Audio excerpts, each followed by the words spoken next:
अस्सलाम वालेकुम, कैसे हैं आप लोग। उम्मीद है बिल्कुल ठीक ठाक होंगे। Welcome to my YouTube channel और मेरा नाम है डॉक्टर महम अशफाक। आज की वीडियो में हम एक और मेडिसिन के ऊपर बात करने जा रहे हैं जिसका नाम हमारे पास है ट्राइमेथोप्रिम टैबलेट।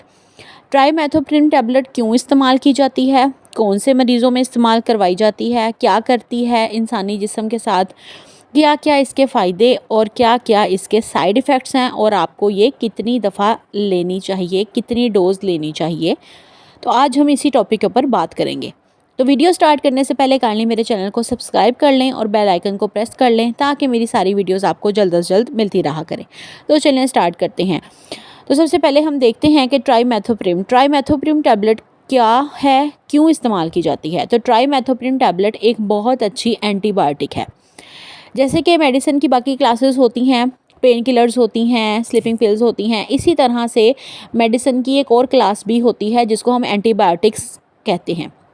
एंटीबायोटिक दवाइयाँ क्यों इस्तेमाल की जाती हैं। एंटीबायोटिक दवाइयाँ वो दवाइयाँ होती हैं जो कि आपके इन्फेक्शन को ख़त्म करती हैं, जरासीमों को ख़त्म करती हैं। ख़ास तौर पे बैक्टीरियल जो बैक्टीरिया का इन्फेक्शन होता है उसको ट्रीट करने के लिए एंटीबायोटिक्स का इस्तेमाल बहुत ज़्यादा किया जाता है। तो ट्राइमेथोप्रिम टैबलेट जो आज हम जिस टैबलेट की बात कर रहे हैं ये भी हमारे पास एक एंटीबायोटिक क्लास में से आती है।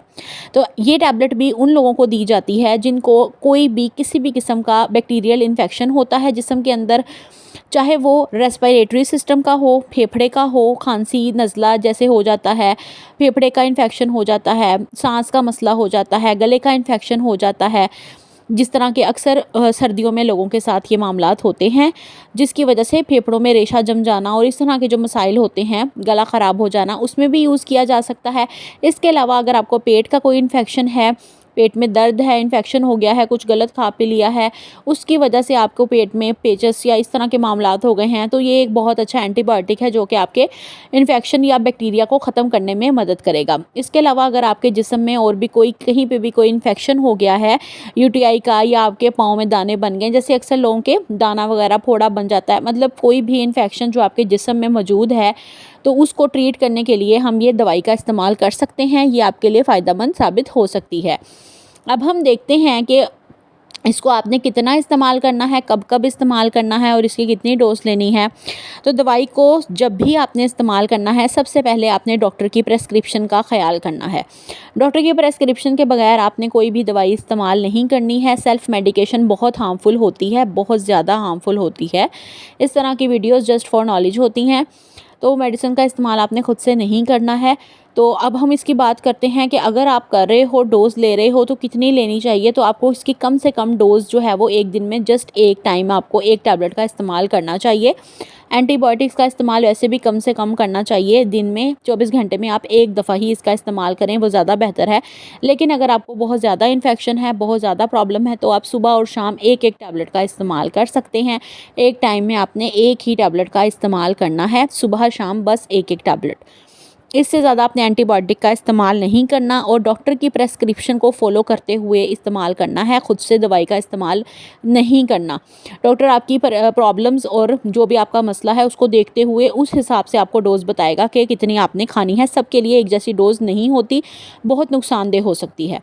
अब हम बात करते हैं कि इसके नुकसानात क्या हैं, साइड इफ़ेक्ट्स क्या हैं। जो लोग इसको बहुत ज़्यादा मिकदार में इस्तेमाल करते हैं या फिर जो बहुत ज़्यादा देर से इसको इस्तेमाल कर रहे हैं, उनको क्या क्या मसले आ सकते हैं। तो अगर हम इसके साइड इफ़ेक्ट्स की बात करें तो सबसे पहले ये आपको स्टमक को इरिटेट करेगी। एंटीबायोटिक्स आपकी किडनी को भी इफ़ेक्ट करती हैं, बहुत ज़्यादा गुर्दों का भी मसला बन सकता है। इसके अलावा आपके ब्लड प्रॉब्लम्स भी हो सकते हैं, कॉन्स्टिपेशन भी, कब्ज़ भी हो सकती है, बॉडी के ऊपर रैशेज़ भी आ सकते हैं। तो इस तरह के कुछ जनरल से मेन से इसके सिम्टम्स हैं जो कि आपको आ सकते हैं। एंटीबायोटिक का इस्तेमाल वैसे भी कम से कम करना चाहिए। ये सिर्फ तब करना चाहिए जब आपको बहुत ही ज़्यादा प्रॉब्लम हो। एंटीबायोटिक्स का इस्तेमाल बहुत ज़्यादा नुकसानदेह होता है। थोड़ी सी प्रॉब्लम के लिए कभी भी एंटीबायोटिक का इस्तेमाल आपने नहीं करना है। अब हम देखते हैं कि और क्या मसला हो सकता है कि कुछ लोगों को कुछ सॉल्ट से एलर्जी हो सकती है, जिसकी वजह से जैसे ही वो सॉल्ट खाएंगे या मेडिसिन खाएंगे उनको एलर्जी हो जाती है। तो ऐसे में आपने परेशान नहीं होना, बल्कि एंटी एलर्जिक टैबलेट का इस्तेमाल कर लेना है या फिर आपने करीबी डॉक्टर के पास चले जाना है। कुछ लोगों को सॉल्ट से एलर्जी होती है तो फिर डॉक्टर को आपके प्रॉब्लम के हिसाब से आपको ऑल्टरनेट जो है वो उसके मतलब जो दूसरा कोई सॉल्ट होगा एंटीबायोटिक का वो दे देंगे, वो आपके लिए फ़ायदेमंद हो सकता है। तो इसलिए अगर आपको कोई भी दवाई खाने के बाद इस तरह का मसला होता है तो आपने फ़ौरन डॉक्टर को कंसल्ट करना है। ये आपके लिए मज़ीद नुकसानदेह भी हो सकता है बाद में, एलर्जिक रिएक्शंस अगर आपको कोई भी दवाई खाकर होते हैं। उम्मीद है आपको वीडियो अच्छी लगी होगी, समझ आई होगी। किसी का कोई भी क्वेश्चन हो पूछ सकते हैं। अपना बहुत सारा ख्याल रखिएगा। चैनल को सब्सक्राइब कर दीजिएगा, वीडियो को शेयर कीजिएगा, ज़्यादा से ज़्यादा बेल आइकन को प्रेस कर दीजिएगा। अपना बहुत सारा ख्याल रखिएगा। इंशाल्लाह मिलते हैं अगली वीडियो में। अल्लाह हाफ़िज़।